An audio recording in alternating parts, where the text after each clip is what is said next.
오늘의 사연 시작합니다. 안녕하신가요? 저는 32살, 헤어샵을 하고 있는 30대 중반의 여성이에요. 이렇게 글을 쓰기로 결심을 한 건 다름이 아니라 말 한마디 때문에 파혼을 하게 되어서입니다. 그것도 불과 한 달 후면 결혼식이 예정되어 있었거든요. 물론 전 지금도 제가 잘못한 건 하나도 없다고 믿고 있지만, 그래도 혹시 다른 사람들은 어떻게 생각하는지 궁금해서 여기에 사연을 신청해 보려고요. 저는 지금 살고 있는 곳에서 나고 자란 토박이에요. 대학교만 경기도에서 다녔는데 그 기간만 제외하면 대부분을 여기서 살고 있죠. 처음부터 헤어 디자이너가 제 꿈은 아니었어요. 졸업하고 몇 군데 회사를 다니긴 했지만 도무지 저와는 안 맞더라고요. 그렇다고 제가 사회생활에 문제가 있는 사람은 아닙니다. 단지 곳곳에 만연해 있는 남자와 여자에 대한 이중적인 잣대가 문제였죠. 제가 원래 그런 거에 예민하거든요. 학창 시절부터 성평등에 관심이 많았던 저는 영화나 TV를 봐도 남들은 눈치채지 못하는 아주 사소한 장면들에서도 여자라는 이유만으로 차별을 하는 모습들을 알아챘고, 그게 너무도 화가 났습니다. 오해하실까봐 미리 말씀드리는데, 그렇다고 제가 무슨 극단적인 여성 우월주의자 뭐 그런 사람은 아니에요. 남자와 여자의 물리적인 차이점도 인정하고 무조건적인 할당제 역시 잘못됐다고 생각합니다. 거기다 군대 문제도 남자들이 어떤 형식으로든 충분히 보상을 받아야 한다고 생각하고요. 문제는 아무 이유도 없고 근거도 없이 차별을 하는 것에는 아주 적극적으로 반대를 한다는 거죠. 회사 생활은 안 맞다고 빠르게 판단한 제가 미용업계에 뛰어들면서 이런 제 신념은 점점 더 확고해져만 갔어요. 예전이야 미용실 헤어샵 하면 여성 손님들이 훨씬 더 많았지만 요즘은 거의 반반이거든요. 하지만 남성 손님들은 먼저 말을 걸지 않는 한 과묵한 편입니다.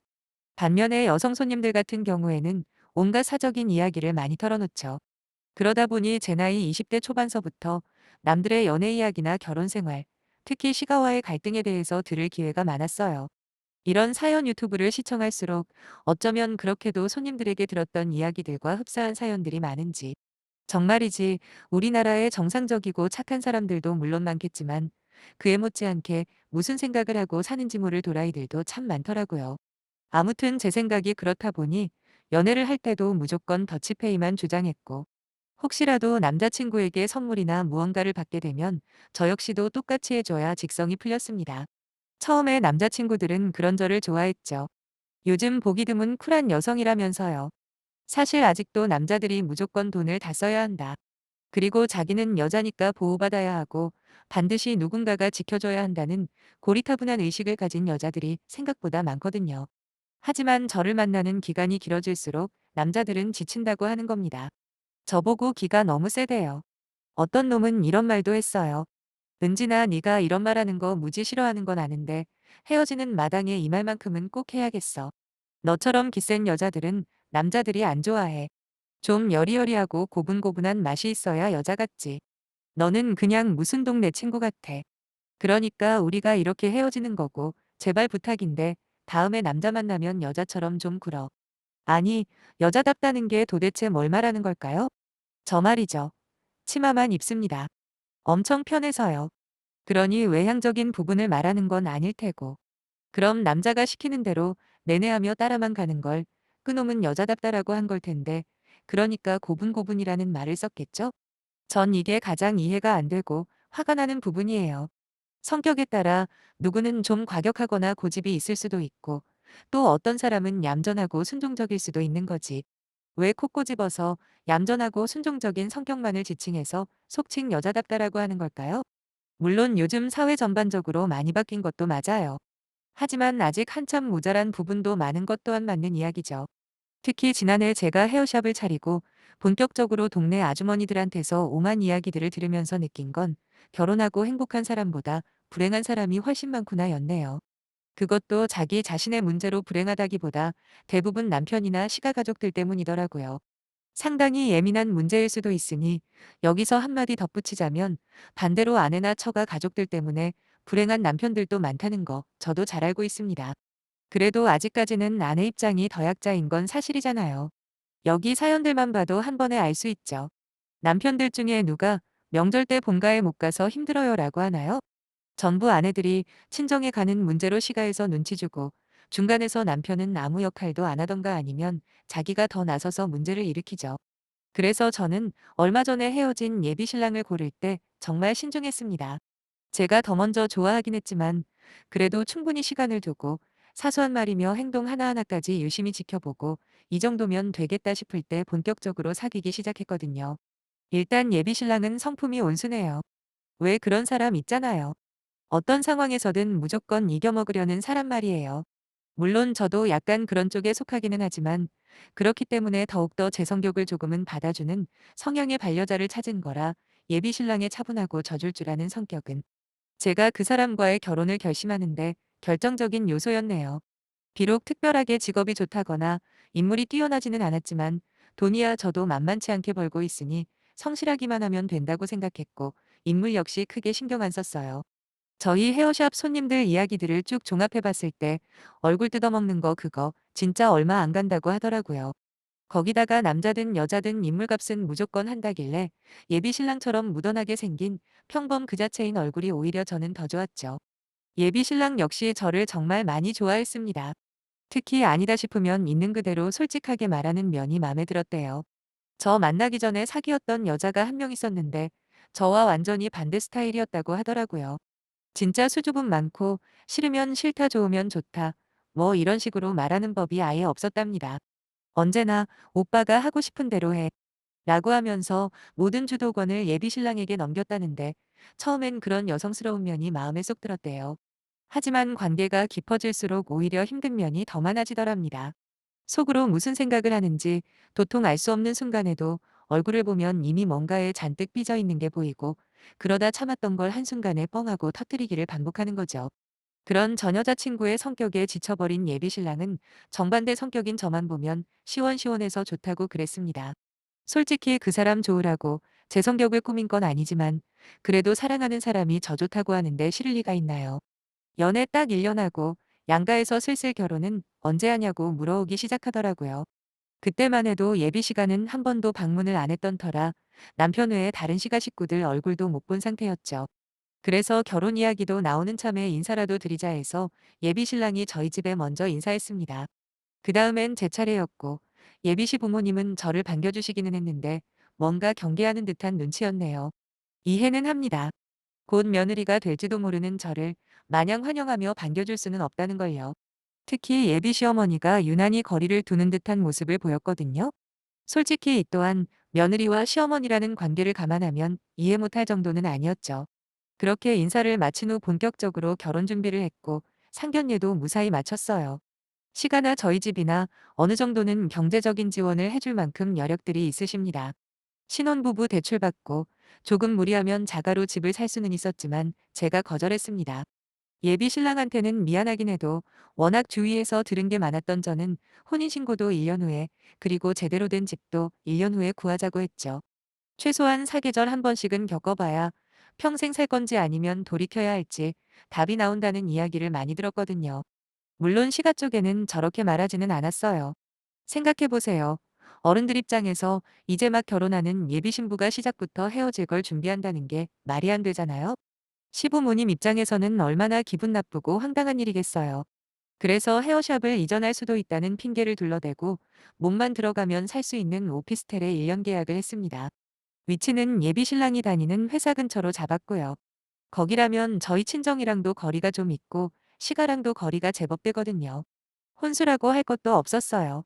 그래서 예비 신랑이 오피스텔 계약할 때 전월세로 했는데 정확하게 보증금 받내고 나머지 돈은 나중에 제대로 살 집을 구할 때 쓰려고 통장에 그냥 넣어뒀죠. 그렇게 결혼식만을 남기고 하루하루 눈코 뜰 새 없이 지내고 있는데 어느 날 예비 시어머니가 저와 예비 신랑을 부르더라고요. 거기서 한 달 남은 결혼을 제 스스로 엎어버릴 줄도 모르고 예비 신랑이랑 쫄래쫄래 갔습니다. 혹시 제가 지금 계속 시가라는 단어를 쓰고 있는데 거슬리시는 분들 있나요? 몇 년 전 어디서 들었는데 그러더라고요. 남편 부모님의 집은 시가라는 말과 시댁이라는 높이는 호칭 두 개가 있는데 왜 아내 부모님 집은 처가라는 말밖에 없냐고 말이에요. 물론 처가댁이라는 말이 있긴 하지만 솔직히 처가댁이라고 부르는 남자들 거에 없잖아요. 마치 대부분의 여자들이 시댁이라는 말에 익숙하듯이 남자들은 처가댁보다 처가라는 말만 쓰지 않던가요. 그 말을 듣는 순간 머리가 띵하더라고요.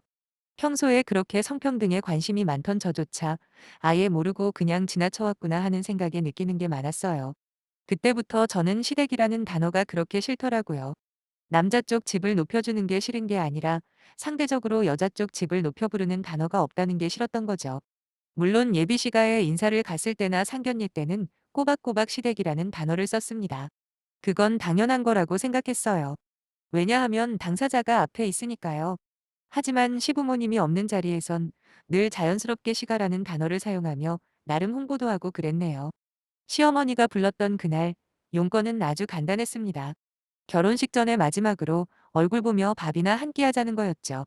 시가에 도착한 전 보리리 급해 화장실로 바로 직행을 했는데 그때 친구에게서 전화가 왔습니다. 어디냐고 묻는 친구의 질문에 지금 시가에 와 있다고 대답을 했죠. 별 생각 없이 보리를 다 보고 나갔더니 시어머니가 상차리던 걸 멈추고 저를 기다리고 계셨더군요. 사실 제가 목소리가 좀 큰 편이에요. 그러다 보니 제 목소리가 밖으로 흘러나간 모양이더라고요. 친구와 통화하는 소리를 들으신 시어머니는 화가 잔뜩 난 얼굴로 제게 잠깐 앉아보라고 하셨습니다. 뭔가 단단히 화가 난 표정으로 저를 노려보시며 너 아까 저 안에서 뭐라고 했니? 시가라고 한 거 맞니? 라고 물어보셔서 저는 맞다고 했습니다. 그리곤 속으로 생각했죠. 이게 그렇게까지 화를 낼 일인가 라고 말이에요. 그랬더니 당장 사과를 하랍니다. 어디서 버르장머리 없이 함부로 시가라고 하냐는데 순간 속에서 뭔가가 울컥하더군요. 왜냐하면 저번에 예비신랑이 저희 집에 왔을 때 거실에서 이야기를 하고 있는데 예비신랑 역시 통화를 하다가 어디냐 묻는 상대방의 질문에 분명히 예비처가라는 말을 했던 걸 똑똑히 기억하고 있었거든요.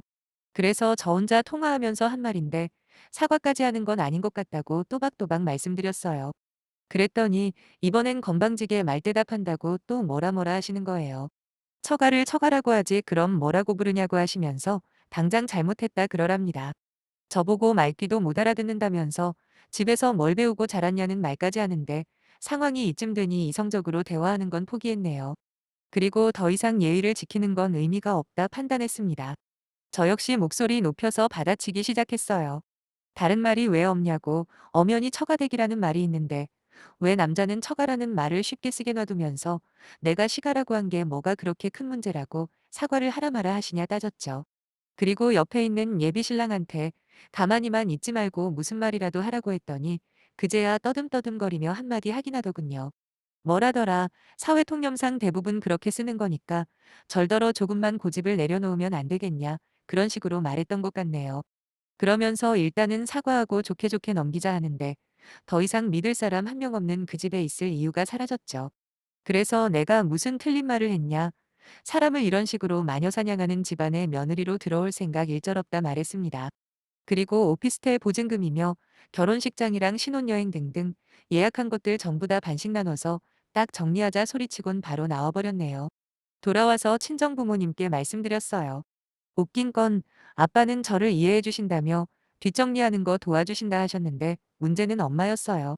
왜 굳이 모나게 굴어서 별것도 아닌 일로 분란을 만들었냐며 오히려 저를 타박하시는 겁니다.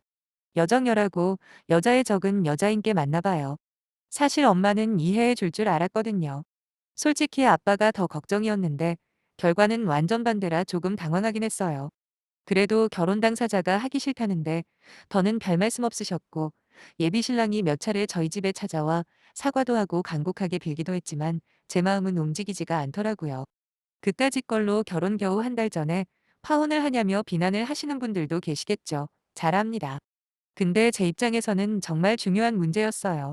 거기다 단지 며느리가 자신의 의견과 다른 입장이라고 해서 그렇게 곧바로 막말을 쏟아내는 예비 시어머니와 아내의 입장은 전혀 안중에도 없는 예비 신랑을 보며 앞으로의 결혼 생활이 불보듯 보였다랄까요. 물론 서로 맞춰가면서 사는 게 결혼 생활이긴 하지만 시작도 하기 전에 이렇게나 다른 사람들이라는 걸 알고도 결혼을 하고 싶지는 않더라고요. 현재 다른 건 다 정리했고 오피스텔만 남았는데 아마 예비 신랑이 거기서 사는 걸로 하고 전 보증금만 돌려받는 걸로 결론이 지어질 듯하네요. 그것만 해결되면 이제 더 이상 그 사람 볼 일도 없을 겁니다. 아쉬운 마음은 하나도 없네요. 오히려 시작 전에 탈출할 수 있어서 다행이라는 생각뿐입니다. 제가 너무 과한 선택을 한 건 아니죠? 솔직히 제 결정에 후회는 없지만 그냥 궁금해서 사연 올린 김에 여쭤봅니다.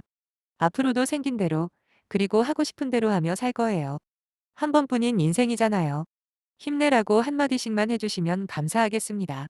안녕히 계세요.